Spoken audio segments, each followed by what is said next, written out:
the thing you're looking for, like if we're thinking about what makes a healthy relationship, or healthy is such a loaded word. All of these words are loaded. We can't escape that. But if we're thinking about like collaborative power with mutual, equal, generative, creative, we feel safe and known and trusted and we're playing together kind of relationship, how do we get there? We are noticing the parts of ourselves that go one up, and we're noticing the parts of ourselves that go one down. And in any given interaction, it's going to be different. Like with some people, if you're idealizing them in some way, or they have access to power that you don't have, then you're going to be more likely to go one down and they're going to be on a pedestal.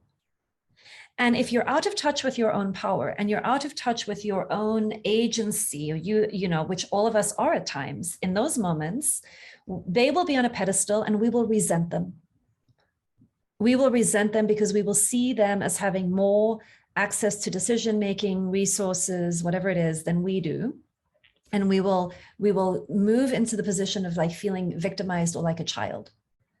And so we all know situations where we are in that position. And the work for us, let's not even get into badness and wrongness about the actual system. Let's stay away from that for today. But in us, when I'm in that position, my work is reclaiming my power. My work is seeing through the illusion that I'm not powerful in that moment, even though a lot of me will say, of course you're no powerful and it's all happening to you. That is victim thinking. And victim thinking is true from a certain level of consciousness, but it is not the only way of perceiving or being in that situation. The other thing that we do is we go one up.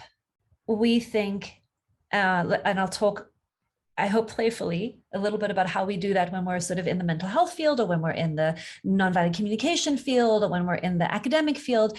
Like we learn something and it was so useful to us. We go, oh, now I'm a better communicator than everybody else.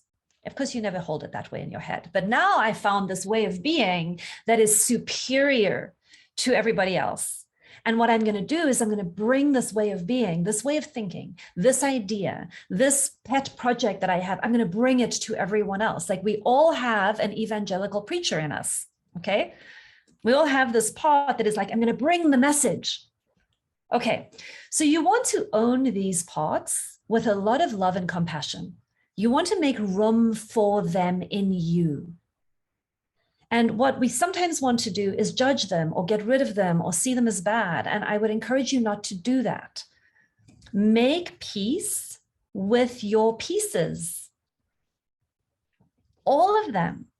Because until you can make peace with your pieces, you will want to change and control everybody else. Because the things that you're trying to get rid of in yourself are the things that you're trying to get rid of in everybody else. So before you can actually love the world as it is, you've got to learn how to love yourself as you are.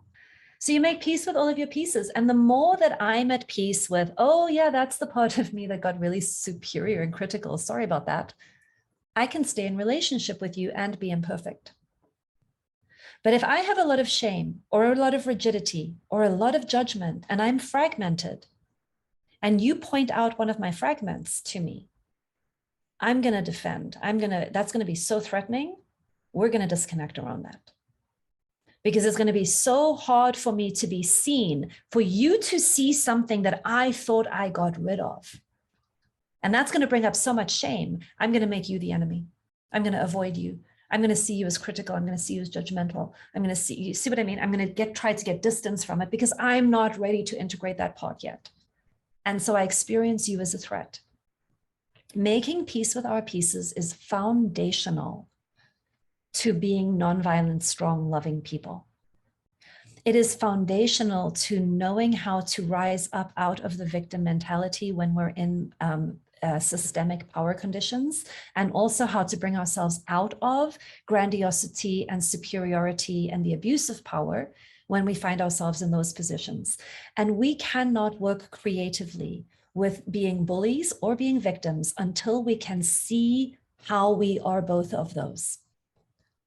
And we can't own how we are both of those if we are carrying a lot of shame about it. And we will have a lot of shame about it if our primary way of being is judgmental and rejecting. So I'm hope, but it's very simple. Like the simple thing is bring yourself down from superiority and bring yourself up from powerlessness. Get into shared reality. The nuanced is, oh my goodness, this is happening every day, all day long, and it's really different, and it's harder in some situations, and it's easier in others, and I'm unaware of it a lot of the time, and I find myself swept into these power struggles, and then I wake up halfway through, and I'm like, how did I get here? I don't even believe in here, you know?